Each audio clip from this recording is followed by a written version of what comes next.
Hello everyone. I hope कि आप लोग अच्छे होंगे।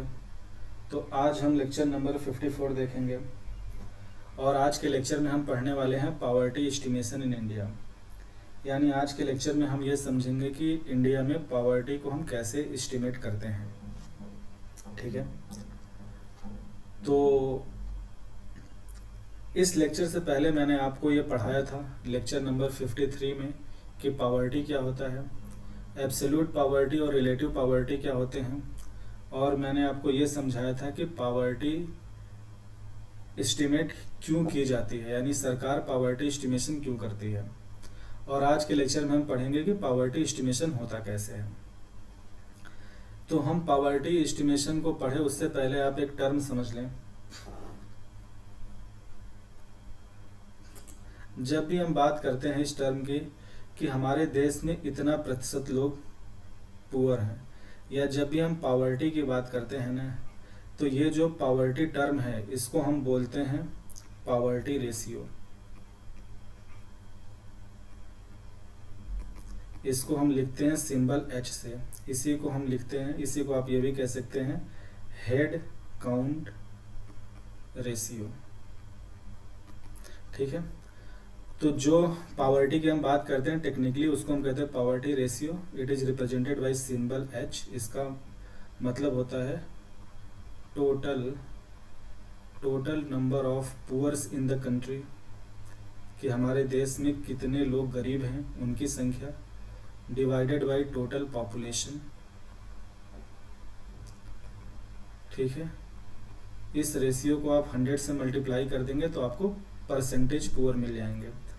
यानी कि हमारे देश में कितने लोग गरीब हैं divided by total population into 100, यही हमें पावर्टी बताता है, जिसको हम पावर्टी रेशियो H कहते हैं। तो जब भी हम पावर्टी की बात करते हैं तो वो पावर्टी रेशियो H होता है।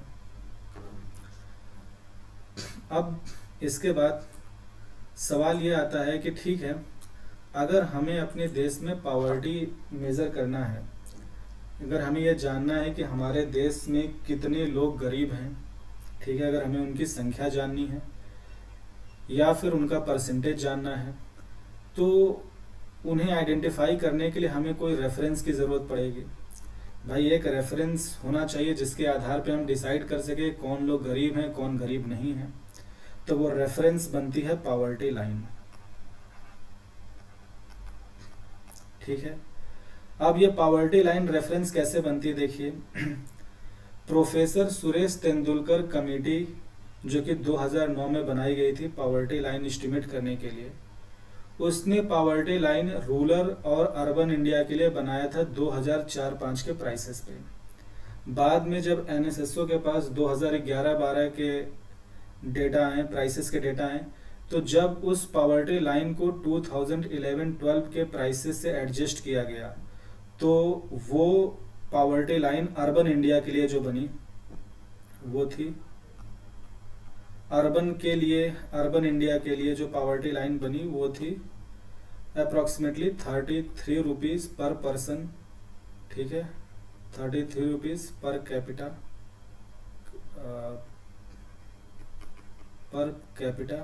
Per day. ठीक है, मतलब 33 रुपीज़ पर पर्सन पर डे, और गांव के लिए 27 रुपीज़ पर पर्सन पर डे। और इसके हिसाब से देश में, मतलब देश के जो शहरी इलाके थे उसमें टोटल परसेंटेज ऑफ पुअर कितना थे, 13.7% लोग पुअर थे। ठीक है, और वहीं पे अगर हम रूरल इंडिया की बात करें तो रूरल इंडिया के लिए इन्होंने जो पावर्टी लाइन सजेस्ट किया वो था 27 rupees per capita per day. और इस हिसाब से रूरल इंडिया में पावर्टी निकल कर कितना है, 25.7%। यानी भारत के ग्रामीण इलाकों में तकरीबन 26% लोग गरीब हैं, यानी 26% लोग ऐसे हैं, यानी अगर गांव में 100 लोग रह रहे हैं तो 100 में से 26 लोग ऐसे हैं जो एक दिन के 27 रुपये नहीं पा रहे हैं। वहीं पे अगर भारत के शहरों की बात करें तो 33 रुपये पर पर्सन पर डे का मतलब क्या है कि 33 रुपये भी ना, मतलब 33 रुपये ना पाने वाले लोगों की संख्या कितनी है? लगभग 14%, यानी 100 में से 14 लोग हैं जिनको 33 रुपये पर डे नहीं मिल पा रहा है। यानी कि हमें, और ये सब क्या है, ये जो 33 रुपीज़ पर पर्सन पर डे है 27, इसी को हम बोलते हैं पावर्टी लाइन। ठीक है, यानी अब ये एक रेफरेंस बन गया, और ये पावर्टी लाइन जो लोग अफोर्ड कर पा रहे हैं वो गरीब नहीं कहलाएंगे, जो इसको अफोर्ड नहीं कर सकते वो गरीब कहलाएंगे। ये तो था एग्जाम्पल कि पावर्टी एस्टिमेट करने के लिए हमें एक रेफरेंस चाहिए, रेफरेंस पावर्टी लाइन होती है, और उस पावर्टी लाइन को समझाने के लिए मैंने ये वैल्यूज़ दे दिया कि प्रोफेसर तेंदुलकर कमेटी ने 2011-12 के प्राइसेस के हिसाब से जो पावर्टी लाइन बनी वो 33 रुपये 27 रुपये है। उसके हिसाब से इतने प्रतिशत लोग गरीब हैं गांव, शहर और गांव में, यानी इतने प्रतिशत लोग हैं जो इस लाइन को अफोर्ड नहीं कर सकते, यानी इतना रुपए प्रतिदिन नहीं पा रहे हैं। ठीक है, ये तो हो गई बात पावर्टी लाइन को लेके। अब यहाँ पे सवाल ये आता है कि ठीक है, अगर हमें पावर्टी एस्टिमेट करनी है, ओके, अब सवाल आता है कि ओके, अगर हमें पावर्टी को एस्टिमेट करना है, ठीक है, sorry, let me right it clearly. अब क्वेश्चन ये आता है कि ठीक है, अगर हमें पावर्टी को एस्टिमेट करना है, if we want to what estimate poverty, अगर हमें पावर्टी एस्टिमेट करनी है तो we need पावर्टी लाइन। ठीक है, because poverty line act as a reference, जो इसको अफोर्ड कर लेंगे वो गरीब नहीं कहलाएंगे, जो इसको अफोर्ड नहीं कर सकते वो सारे गरीब कहलाएंगे। अब सवाल है कि अगर पावर्टी लाइन बननी है तो वो किस आधार पे बननी चाहिए? तो पावर्टी लाइन या उस रेफरेंस लाइन को हम बना सकते हैं इनकम बेसिस पे, और दूसरा ऑप्शन है हमारे पास कंजम्पशन एक्सपेंडिचर बेसिस पे।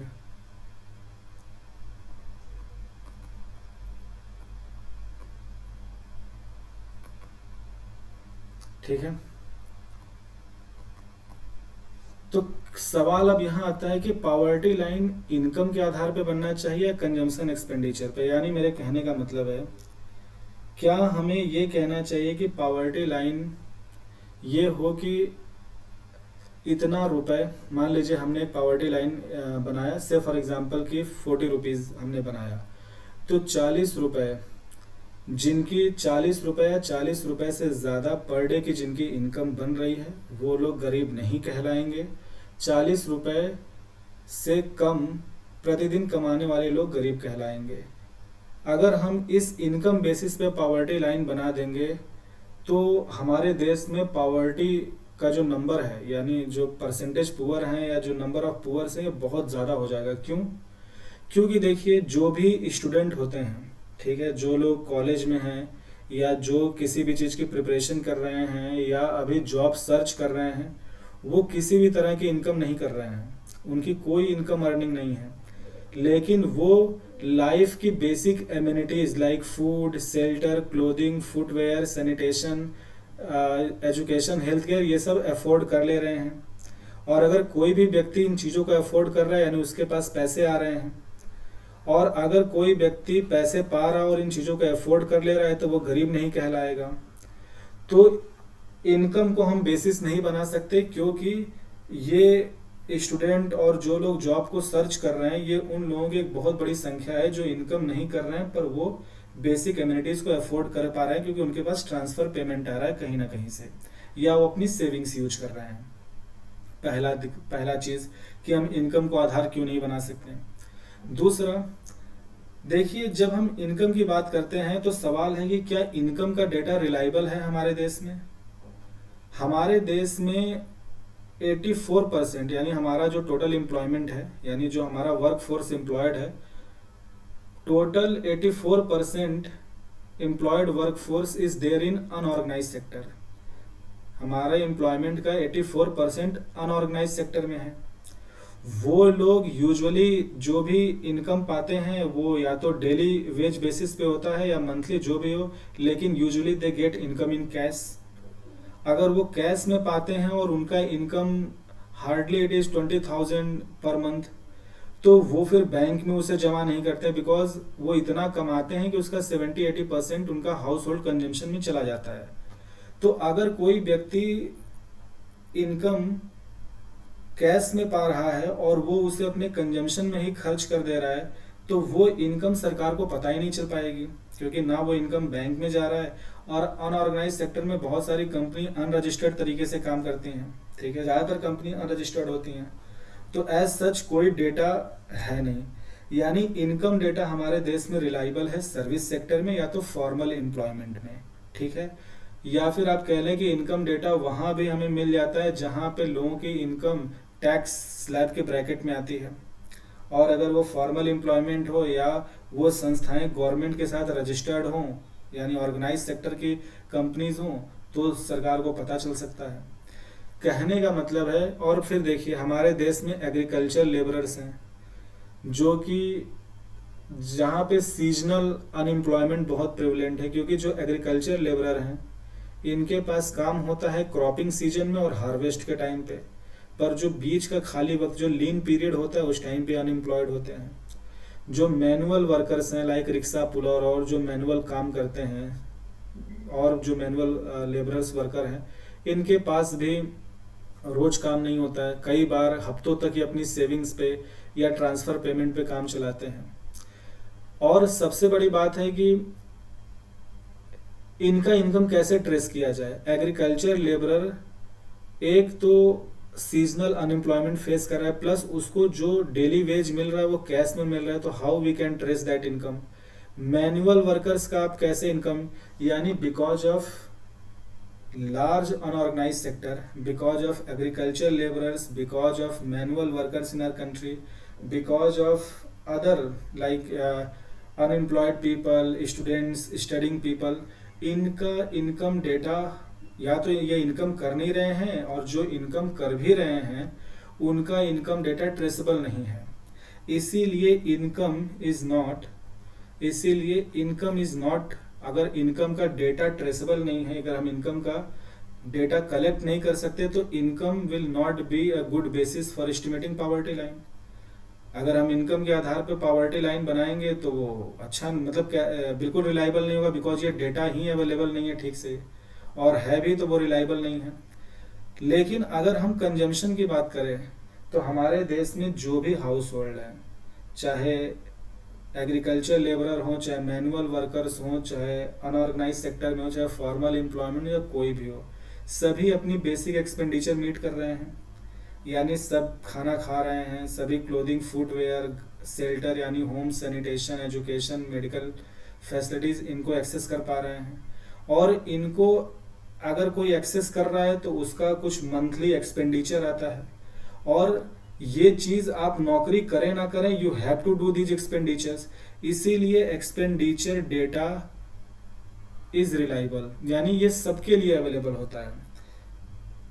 जो व्यक्ति 2 लाख रुपए कमा रहा है उसका कंजम्पशन एक्सपेंडिचर बहुत ज्यादा होगा। एग्रीकल्चर लेबरर का may be kit is just 6,000 per month, पर अगर उसका 5-6 हजार एक्सपेंडिचर है तो ये हर महीने होगा, चाहे वो सीजनल अनएम्प्लॉयड हो या चाहे सीजनल अनएम्प्लॉयड हो, इट डज नॉट मैटर। यानी कंजम्पशन एक्सपेंडिचर डेटा रिलायबल होता है, ये अवेलेबल भी होता है। अब सवाल आता है कि कंजम्पशन एक्सपेंडिचर डेटा के बेसिस पे हमें पॉवर्टी लाइन बनानी है, तो ये कैसे बनेगी।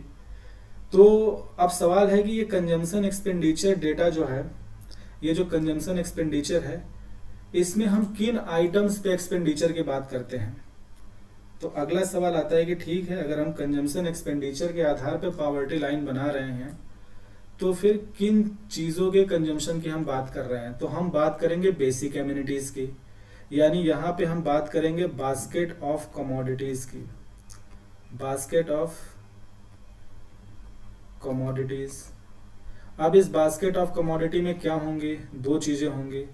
पहला तो होगा फूड आइटम्स, ठीक है, क्योंकि ये बेसिक एमिनिटीज़ हैं। दूसरा है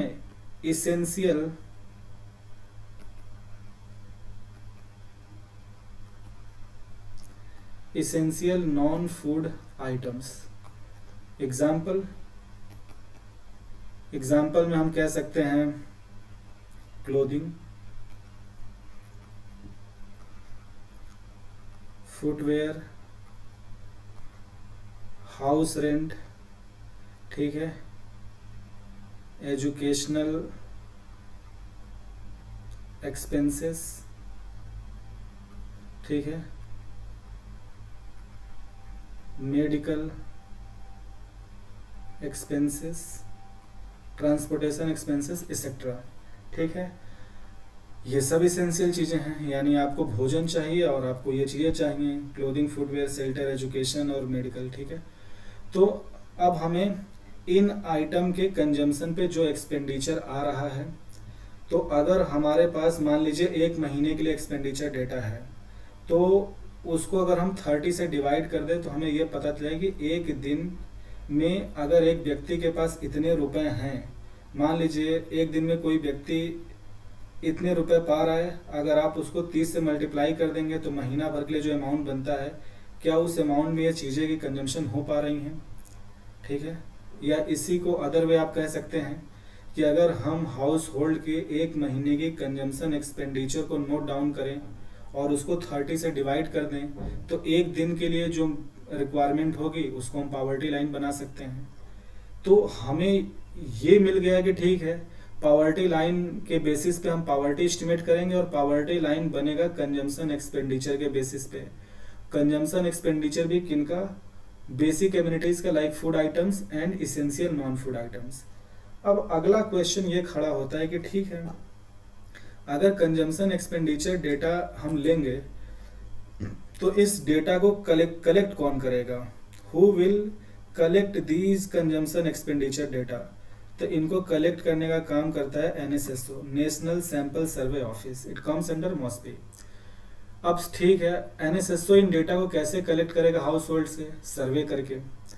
अब सवाल है कि NSSO हमारे देश में, मतलब अगर हमारे देश में आज की डेट में 150 करोड़ लोग हैं, अब एक घर में तकरीबन 4-5 लोग रहते हैं, तो आप इस तरह से हाउस होल्ड बना लें, यानी 150 करोड़ को अगर लगभग 5 से डिवाइड कर देंगे यानी लगभग 30 करोड़ के आसपास हाउस होल्ड बनेंगे। मैं बस एक एग्जांपल दे रहा हूँ।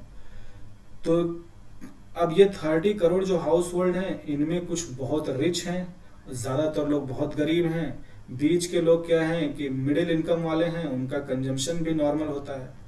तो NSSO किस हाउस होल्ड से डेटा ले, अगर NSSO मान लीजिए रिच हाउस होल्ड से डेटा कलेक्ट करेगा तो उनका जो फूड आइटम है या नॉन फूड आइटम्स है ये बहुत ब्रांडेड होंगे। फॉर एग्जांपल उनका क्लोथिंग, फुटवेयर, ये सब बहुत ब्रांडेड होगा, वो बहुत महंगे घर में रह रहे होंगे, उनका रेंट हाई होगा, उनके बच्चों का एजुकेशनल एक्सपेंस बहुत हाई होगा, मेडिकल एक्सपेंस भी उनका हाई होगा। तो क्या उनकी कंजम्पशन एक्सपेंडिचर महीने भर का निकाल के हम 30 से डिवाइड करके पावर्टी लाइन बना सकते हैं? जी नहीं, बिल्कुल नहीं, क्योंकि वो अमीर वर्ग हैं, वो जो भी कंजम्पशन कर रहे हैं food items, non food items, अगर हम इसी बास्केट की बात कर लें तो इसी बास्केट पे इन टर्म्स ऑफ क्वालिटी और इन terms of quality and brand वो बहुत हाई वैल्यू कंज्यूम कर रहे हैं। अगर हम इस बास्केट को लेकर जाएं बहुत ही पुअर लोगों के पास और हम उनसे उनका कंजम्पशन पूछें तो वो बहुत कम हो जाएगा। क्यों? क्योंकि वो लोग इस फूड आइटम में से बहुत चीज़ें कंज्यूम नहीं कर रहे होंगे, पुअर क्वालिटी का कर रहे होंगे। ये जो भी नॉन फूड आइटम्स हैं वो बहुत ही सस्ते घर में रह रहे होंगे, झुग्गी झोपड़ी में होंगे, वो मतलब उनका ये सारा एक्सपेंस जो है पूरी तरह से बदल जाएगा। तो सवाल है कि फिर ठीक ठाक डेटा हमें कहाँ से मिलेगा?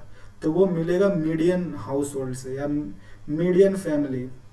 अब मीडियन हाउस होल्ड का मतलब क्या है कि इनकम के आधार पर अगर हम अपने देश में हाउस होल्ड्स को अरेंज कर दें तो जो मिडिल इनकम यानी कि मिडिल इनकम या लोअर मिडिल इनकम में जो हाउस होल्ड्स आते हैं, अगर हम उनको उनकी संख्या को लें तो जाहिर सी बात अगर उनकी इनकम कुछ बहुत ही मीडियम, अगर वो हाउस होल्ड मीडियन इनकम में आते हैं तो उनका कंजम्पशन भी मीडियन होगा, मतलब मिडिल में आएगा। और फिर उन मीडियन हाउस होल्ड का जो भी कंजम्पशन एक्सपेंडिचर है उसे हम नोट करें on the basis of this basket और फिर हम उसको 30 से डिवाइड करके हम ये पता कर सकते हैं कि ओके पर डे इतना अगर कोई व्यक्ति पा रहा है तो वो पुअर नहीं है, और अगर उस जो 30 डे का है तो वो मंथली पावर्टी लाइन बन जाएगा, और पर डे का बनाना 30 से डिवाइड कर दें। तो ये तो भाई लॉजिक होता है। ओके। तो पावर्टी लाइन एस्टिमेट होती है कंजम्पशन एक्सपेंडिचर डेटा के बेसिस पे। Consumption expenditure of basket of commodities which contains food items and essential non. अब फूड आइटम्स में क्या होते हैं, like fruits, vegetable, eggs, milk, ठीक है, और जो बाकी एडिबल ऑयल्स और जो भी बाकी अदर पेरिसेबल या फूड आइटम्स हैं, ठीक है। तो मीडियन हाउस होल्ड से डेटा कलेक्शन कौन किसके अंतर्गत आता है, एनएसएसओ। तो जो भी उनका सर्वे पीरियड होता है, मान लीजिए कि वो जिस भी मंथ में सर्वे करते हैं उस मंथ में कंजम्पशन एक्सपेंडिचर डेटा पूछ लेंगे, ठीक है, और फिर उस कंजम्पशन एक्सपेंडिचर डेटा के आधार पे हम पावर्टी लाइन एस्टिमेट कर सकते हैं। अब यहाँ पे इम्पोर्टेंट सवाल ये भी आता है कि ये जो हमने बास्केट ऑफ कमोडिटीज़ की बात करी है, फूड आइटम्स तो हम वीकली या मंथली बेसिस पे, यानी फूड आइटम्स के अंदर जो चीज़ें हैं like edible oil, vegetables, pulses, cereals, food grains, इनका डेली यूज है, यानी इनकी यूज होने की फ्रिक्वेंसी डेली है। लेकिन जो नॉन फूड आइटम्स है like clothing, footwear, medical expense या ड्यूरेबल गुड्स, ये तो साल में कुछ ही बार परचेस किए जाते हैं। तो सवाल है कि जब एनएसएसओ इनका डेटा कलेक्शन करेगा तो वो किस बेसिस पे करे। अगर मान लीजिए मंथली बेसिस पे वो करते हैं तो एक महीने में अगर वो मान लीजिए जिस महीने वो सर्वे कर रहा है उस महीने उन्होंने कुछ मतलब जो भी उनका सैंपल साइज है उतने हाउस होल्ड से बोला कि आप अपने एक महीने में इन आइटम्स पे कंजम्पशन बताओ। अब वो हाउस होल्ड जो बताएंगे डेटा, उसमें हो सकता है कि बहुत सारे हाउस होल्ड ने उस महीने कोई कपड़ा नहीं खरीदा, कोई फुटवेयर नहीं, कोई मेडिकल एक्सपेंस नहीं, लेकिन उससे पहले अगले महीने में ये चीज़ें बहुत ज़्यादा हो सकती हैं। तो कहने का मतलब है कि प्रोफेसर तेंदुलकर कमेटी जो कि 2009 में बनाई गई थी, इससे पहले पावर्टी एस्टिमेशन के लिए जो रेफरेंस पीरियड यूज था वो था यूनिफॉर्म रेफरेंस पीरियड, ठीक है। तो हम ये भी समझ लेते हैं कि यूनिफॉर्म रिकॉल, या इसे रिकॉल को आप रेफरेंस भी कह सकते हैं, तो इसको बोलते हैं यूआरपी। तो यूनिफॉर्म रिकॉल पीरियड या यूनिफॉर्म रेफरेंस पीरियड में क्या होता था कि सर्वे पीरियड विल बी 1 मंथ का डेटा, मतलब हाउस होल्ड से 1 मंथ का कंजम्पशन एक्सपेंडिचर डेटा कलेक्ट करके पावर्टी लाइन बनाई जाती थी। लेकिन उसमें जो लिमिटेशन था, प्रॉब्लम था, वो ये था कि कुछ आइटम्स ऐसे होते हैं लाइक क्लोथिंग, फुटवेयर, ठीक है, medical, educational expense, durable goods, इनकी फ्रीक्वेंसी जो होती है बहुत कम होती है और यूजुअली ये चीज़ें फेस्टिवल से रिलेटेड होती हैं या ये साल के कुछ ही महीनों में ज़्यादा परचेज की जाती हैं, ठीक है। तो जो सर्वे मंथ है अगर उसमें ये चीज़ें नहीं खरीदी गई तो कंजम्पशन एक्सपेंडिचर डेटा लो हो जाएगा, और अगर सर्वे पीरियड फेस्टिवल पीरियड होगा तो ये बहुत हाई हो जाएगा। तो यूआरपी के साथ ये इशू था। तो इस इशू को सॉल्व करने के लिए जो रेफरेंस पीरियड एडॉप्ट किया गया फ्रॉम 2000, मतलब ये 1997 में ही अडॉप्ट कर लिया गया था, पर मैं प्रोफेसर सुरेश तेंदुलकर कमेटी के रेफरेंस में बोल रहा हूँ कि जब मैं आपको प्रोफेसर सुरेश तेंदुलकर कमेटी का पावर्टी एस्टिमेशन बताऊंगा तो वहाँ मैं बताऊंगा ही यूज मिक्स्ड रेफरेंस पीरियड, या उसी को रिकॉल पीरियड कहते हैं, इसको बोलते हैं एमआरपी डेटा। यानी कि अब मिक्स्ड रिकॉल पीरियड में क्या था कि जो डेटा कलेक्शन है फूड आइटम्स और बाकी जो भी आइटम्स हैं उनका डेटा, जो भी कंजम्पशन एक्सपेंडिचर डेटा है वो 30 डेज का होगा कि 30 डेज में कितना कंजम्पशन एक्सपेंडिचर आया है, और 5 items like clothing, footwear, educational, medical expense and durable goods, इनके लिए जो डेटा पीरियड होगा या रिकॉल पीरियड होगा वो 1 साल का होगा। यानी कि जो भी एनएसएसओ की टीम है वो हाउस होल्ड से फूड आइटम्स और बाकी आइटम्स पे पूछेगी कि आपने एक महीने में कितना खर्च किया है, लेकिन 5 item clothing, footwear, medical, education और ड्यूरेबल गुड्स के लिए वो 1 साल का डेटा पूछते हैं कि आप बताओ 1 साल में कितना खर्चा हुआ है। तो अगर हम 30 डेज और मतलब 1 year for 5 item, 30 days for other item, अगर इस तरह का सर्वेइंग पीरियड यूज करते हैं या डेटा कलेक्शन के लिए टाइम पीरियड यूज करते हैं तो उसको एमआरपी यानी मिक्स रिकॉल पीरियड बोलते हैं। और अगर 30 डेज में ही हम टोटल कंजम्पशन पूछ ले रहे हैं तो वो यूनिफॉर्म रिकॉल पीरियड होता है। ये पहले इस्तेमाल होता था पर अब ये नहीं होता है, आज की डेट में यही होता है। और जब मैं आपको सी रंगाराजन कमेटी का पॉवर्टी एस्टिमेशन बताऊंगा तो मैं बताऊंगा कि उन्होंने इसको भी मॉडिफाई कर दिया, यानी 30 डेज 1 ईयर के अलावा उन्होंने 7 डेज का भी रिकॉल पीरियड लिया। यानी कुछ ऐसे आइटम लाइक फिश हो गया, मीट हो गया, एडेबल ऑयल्स हो गए, पेरिसेबल आइटम्स, वेजिटेबल फ्रूट, इनका कंजम्पशन एक्सपेंडिचर डेटा कलेक्शन 7 दिन पे होने लगा, यानी कि 7 डेज रिकॉल पीरियड होना चाहिए इन आइटम्स के लिए। तो ये सब तो बेसिक बातें हो गई। आज के लेक्चर में अब आगे बढ़ते हैं पॉवर्टी एस्टिमेशन को लेकर। तो आज के लेक्चर में मैं आपको अच्छा एक बात और बता देता हूं आपको कि देखिए,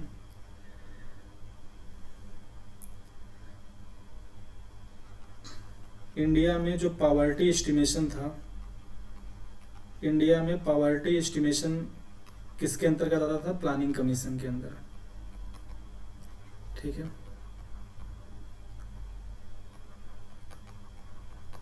और प्लानिंग कमीशन क्या था? ये गवर्नमेंट की नोडल एजेंसी थी इकोनॉमिक पॉलिसी फार्मूलेशन को लेकर या डेवलपमेंटल पॉलिसीज को बनाने को लेकर, ठीक है। पॉवर्टी एस्टिमेट करना, उसको एरिडिकेट करने के लिए पॉलिसीज बनाना, ये सब काम प्लानिंग कमीशन का था। प्लानिंग कमीशन अस्तित्व में थी फ्रॉम 1950 टिल दिसंबर 2014। 1 जनवरी 2015 से प्लानिंग कमीशन का काम अब नीति आयोग करती है, ठीक है। यानी प्लानिंग कमीशन को डिसबैंड कर दिया गया, अब इसकी जगह पे नीति आयोग काम करती है।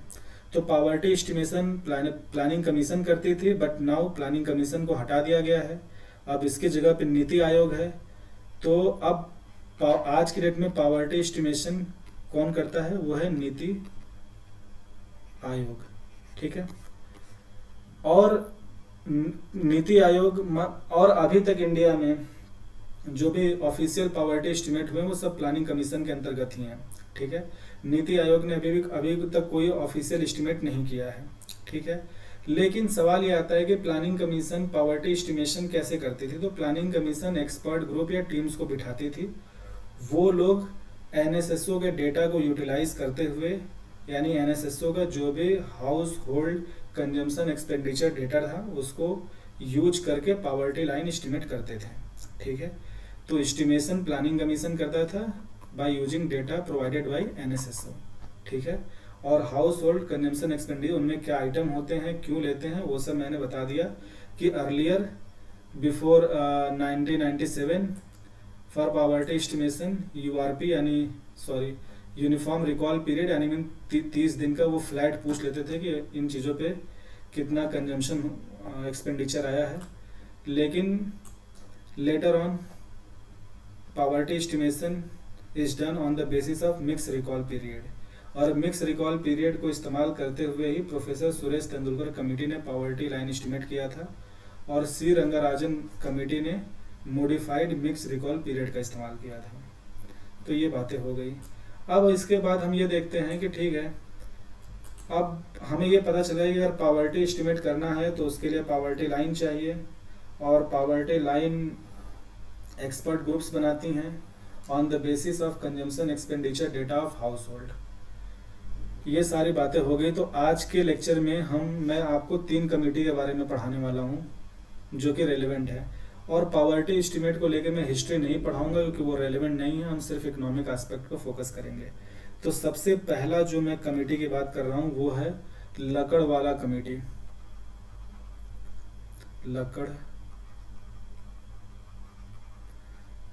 Lakdawala committee, it was set up in 1993 by planning commission, और लकड़वाला कमेटी ने पॉवर्टी लाइन को एस्टिमेट किया था on the basis of minimum nutritional requirement. तो लकड़वाला कमेटी हैज एस्टिमेटेड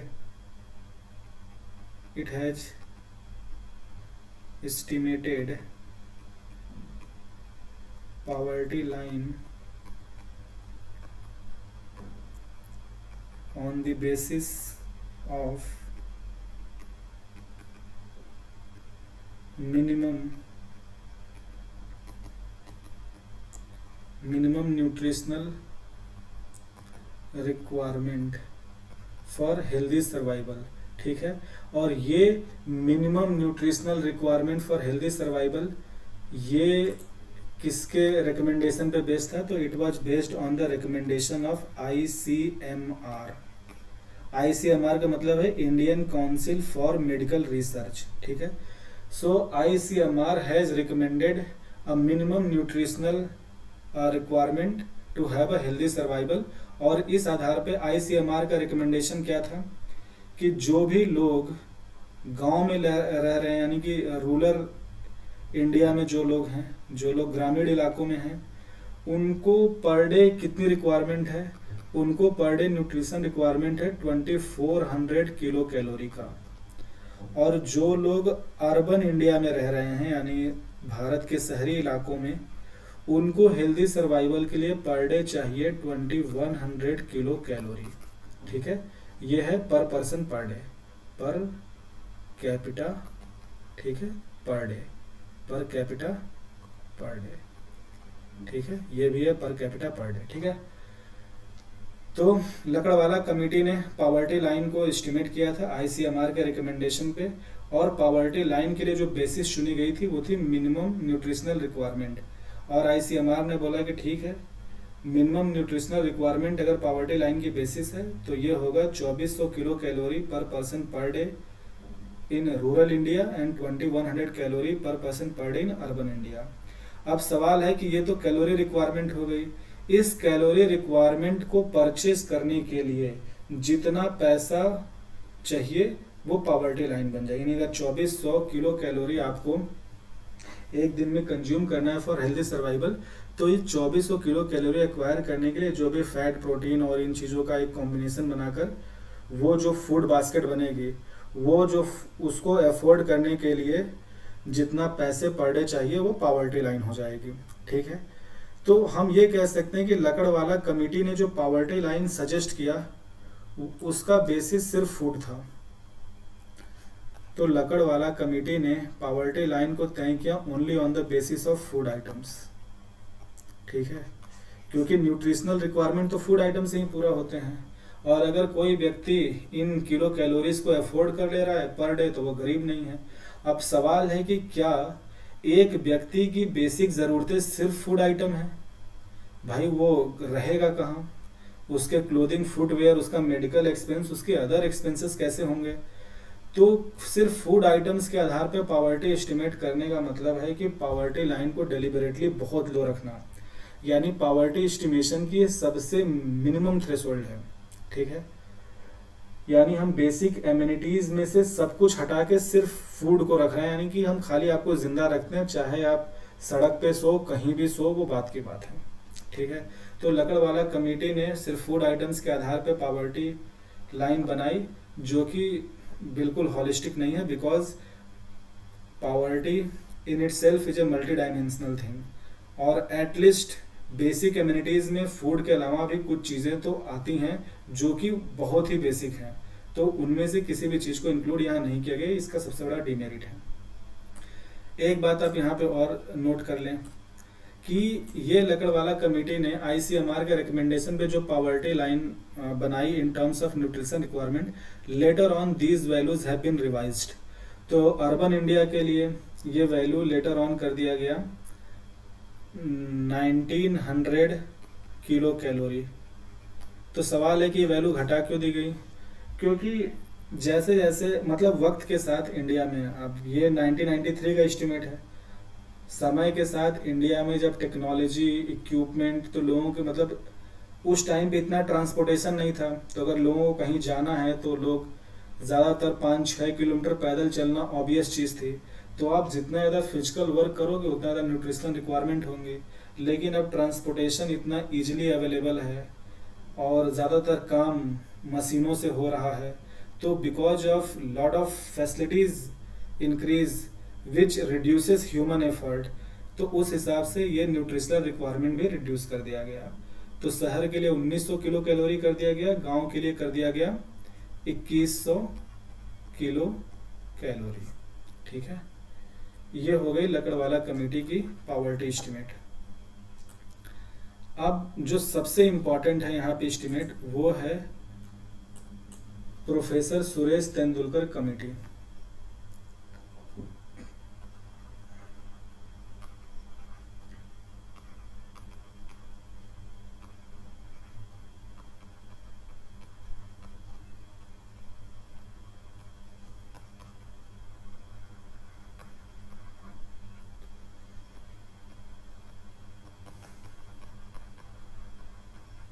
ठीक है, तो जो प्रोफेसर सुरेश तेंदुलकर कमेटी थी, इसे 2009 में बनाई गई थी।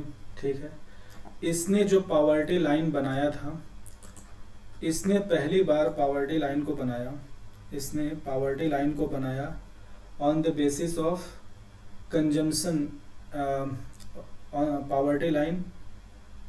ठीक है, poverty line on the base मतलब प्रोफेसर सुरेश तेंदुलकर कमेटी ने जो पावर्टी लाइन बनाया था, it was based on consumption.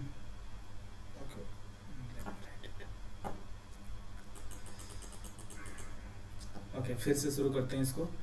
Professor Suresh Tendulkar committee ने, और इस कमेटी को प्लानिंग कमीशन ने 2009 में सेटअप किया था। इन्होंने जो पावर्टी लाइन एस्टिमेट किया था, poverty line was estimated on the basis of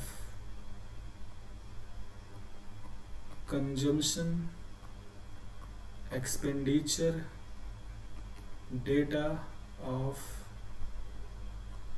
households provided by NSSO। ठीक है, और सेम चीज उस कंजम्पशन एक्सपेंडिचर में क्या था, वो था consumption expenditure on food items and essential non food items. ठीक है, तो अगर हमें कंजम्पशन एक्सपेंडिचर डेटा की बात कर रहे हैं, अगर हम कंजम्पशन एक्सपेंडिचर डेटा की बात कर रहे हैं, तो वो कंजम्पशन एक्सपेंडिचर किसी बास्केट ऑफ कमोडिटी पे हो रहा होगा, बास्केट ऑफ कमोडिटी BOC। और इस बास्केट ऑफ कमोडिटी में मैंने आपको बताया ही था कि कुछ थे food items, mainly most of the things are food items, कुछ नहीं, most of the items are food items and rest are essential non food items. और नॉन फूड आइटम्स में क्या था, मैंने वहाँ पे जो भी लिखा था, clothing, footwear, house rent, educational expense, medical expense, transportation expense and other miscellaneous items. ठीक है, अब फूड आइटम्स में सारे ही जो भी पल्सेस, सीरियल्स हैं, राइस, व्हीट, ठीक है, फ्लोर और एडिबल ऑयल्स, वेजिटेबल, फ्रूट्स, ठीक है, एग्स, मिल्क, ये सारी चीज़ें फूड आइटम में आ जाएंगे। ओके, अब सवाल था कि इनके लिए इनका जो कंजम्पशन एक्सपेंडिचर डेटा था, उसको कलेक्ट करने के लिए NSSO ने क्या यूज किया था। NSSO collected these expenditure data on the basis of mixed recall period, MRP। अभी ऊपर जो मैंने बताया था मिक्स्ड रिकॉल पीरियड, यानी कि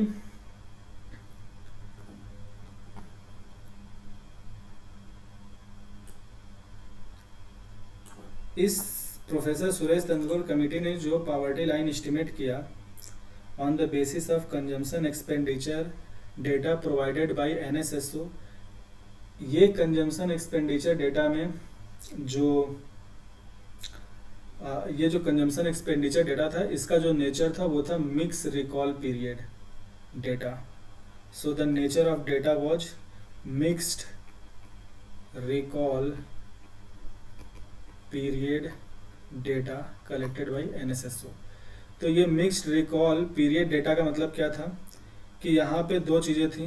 पहला चीज़ था कि 1 year time period for 5 items, यानी 5 आइटम्स के लिए कंजम्पशन एक्सपेंडिचर डेटा 1 साल पे इकट्ठा किया गया था कि मतलब हाउस होल्ड से पूछा गया कि ये 5 आइटम हैं, इन पे आपने पिछले 1 साल में कितना रुपए अमूमन खर्च किया है। तो ये 5 आइटम क्या थे?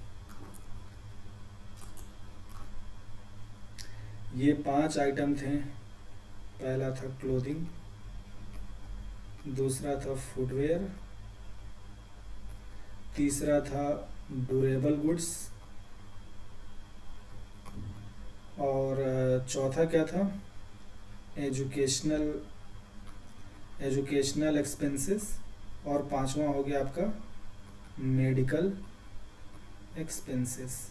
बाकी ट्रांसपोर्टेशन एक्सपेंस ये सब तो डेली का मामला है, ठीक है। और इन 5 आइटम को 1 साल के मतलब इन 5 आइटम के लिए रिकॉल पीरियड 1 साल रखा गया, क्योंकि ये 5 आइटम ऐसे हैं जिनकी फ्रीक्वेंसी मतलब इनको परचेज करने की या इनको परचेज करने की फ्रीक्वेंसी बहुत लो होती है। हम साल में 1-2 बार ही फुटवेयर खरीदते हैं, 3-4 बार ही कपड़े खरीदते हैं, और अगर मीडियम हाउस होल्ड की बात करें तो हार्डली 1 या 2 बार या 3 बार खरीदते हैं। ड्यूरेबल गुड्स हार्डली 1 बार खरीदते हैं, और मेडिकल एक्सपेंस भी कम से कम ही होता है। तो इन 5 आइटम के लिए जो डेटा कलेक्शन जो रिकॉल पीरियड या डेटा कलेक्शन का पीरियड था वो था 1 ईयर पीरियड, यानी 1 साल पे कितना एक्सपेंडिचर आया है। बाकी जितने भी आइटम थे, बाकी इन 5 आइटम के अलावा उस बास्केट में जितने भी आइटम हैं उनके लिए जो रिकॉल पीरियड था वो 30 days 30 days recall period for other items. तो इन 5 के अलावा बाकी सभी आइटम के लिए रिकॉल पीरियड 30 डेज का रखा गया। यानी कि घरों से हाउस होल्ड से पूछा गया कि आप रिकॉल करके याद करके या सोच कर बताओ कि इन चीज़ों पे आपने पिछले 30 दिन में कितना खर्च किया है अमूमन तौर पे, ठीक है। तो ये हो गया, तो इसी को बोलते हैं मिक्स रिकॉल पीरियड डेटा।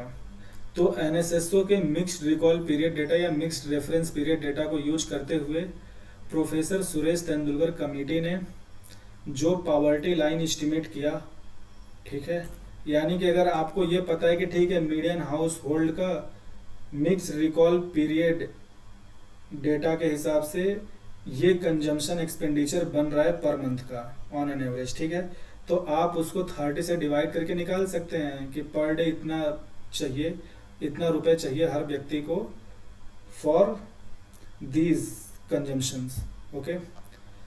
तो इसी मिक्स रिकॉल पीरियड डेटा को यूज करते हुए प्रोफेसर सुरेश तेंदुलकर कमेटी ने जो पॉवर्टी लाइन बनाई, वो पॉवर्टी लाइन क्या निकल कर आया? अब ये पॉवर्टी लाइन अलग अलग बनी। पहला तो था रूरल के लिए, रूरल इंडिया के लिए, दूसरा था अर्बन के लिए, अर्बन इंडिया। रूरल के लिए पॉवर्टी लाइन क्या बनकर आई? 27 रुपए पर कैपिटा पर डे। और अर्बन के लिए क्या आई? ₹32.40 पर कैपिटा, दैट इज पर पर्सन पर डे, ठीक है। अगर आप इसको 30 से मल्टीप्लाई कर देंगे तो ये क्या हो जाएगा? मंथली पॉवर्टी लाइन हो जाएगी। लेकिन ये पॉवर्टी लाइन 27 रुपए और 32 रुपए पर पर्सन पर डे ये बनाई गई थी 2011-12 के प्राइसेस के बेसिस पे। मैं फिर से रिपीट करता हूँ, प्रोफेसर सुरेश तेंदुलकर कमेटी जो थी ये पॉवर्टी लाइन को एस्टिमेट की थी on the basis of consumption expenditure data of house hold, but it was set up in 2009। तो उसने हाउस होल्ड के कंजम्पशन एक्सपेंडिचर डेटा से जो पॉवर्टी लाइन बनाई थी वो 2004-05 के प्राइसेस पे था। लेकिन 2011-12 में जब हमारे पास 2011-12 के इस सर्वे ईयर के लिए जब हमारे पास गुड्स एंड सर्विसेज के प्राइसेस एनएसएसओ से पता चला, तो फिर हमने किया क्या कि जो 2004-05 के प्राइसेस से पॉवर्टी लाइन थी उसको हमने 2011-12 के प्राइसेस से जब एडजस्ट कर दिया, यानी प्रोफेसर सुरेश तेंदुलकर के पॉवर्टी लाइन को जब हमने 2011-12 के प्राइसेस से एडजस्ट किया तो फिर वो 27 रुपये पर पर्सन पर डे और 32 रुपये 40 पैसे पर पर्सन पर डे निकल कर आया रूरल और अर्बन इंडिया के लिए। ठीक है, अब थोड़ा हम रेस्ट लेते हैं, बाकी लेक्चर इसके बाद देखेंगे।